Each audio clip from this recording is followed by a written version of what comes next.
دیکھیں نا 18ویں ترمیم بھی تو آپ لوگوں نے کی نا، اس سے پہلے 8ویں ترمیم تھی، 17ویں ترمیم آ گئی، تو ترامیم کرنے سے گریبان کیسے پکڑنے تک بات آ جاتی ہے؟ اس لیے کہ کیا ڈیم بننے نہیں چاہیے؟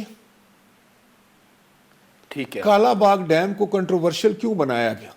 غیر ضروری بحث، غیر ضروری طور پر نکتہ چینی، یہ وہ چیزیں ہیں کہ جو گھر میں بھی کام نہیں کرنے دیتے. ایک آدمی کہتا ہے کہ میں کوئی اچھا کام کرنا چاہتا ہوں، دوسرا کہتا ہے تم نہیں کر سکتے.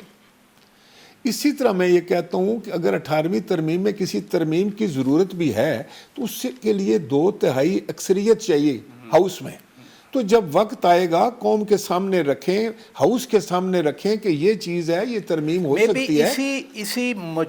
اسی چیز کو وہ اپنے الیکشن کا نہیں، ایجنڈا وہ بنانا تو چاہ رہے تردید ہیں. ہو چکی ہے، وہ تو ان کے سینئر لوگوں نے تردید کر دی، جو منشور والے انہوں نے تردید کر دی. لیکن مجھے یاد ہے چیئرمین پی ٹی آئی وزیر اعظم تھے تو ایک بار انہوں نے کہا تھا کہ 18ویں ترمیم کی وجہ سے، NFC ایوارڈ کی وجہ سے، جب بجٹ شروع ہوتا ہے مرکز شروع سے ہی مقروض ہوتا ہے، صوبے پروفٹ میں ہوتے ہیں. دیکھیں پراچا صاحب، میں کہتا ہوں کہ جس فورم نے یہ ترمیم کی ہے وہ اس کو مزید ترمیم کر سکتی ہے نا اس میں.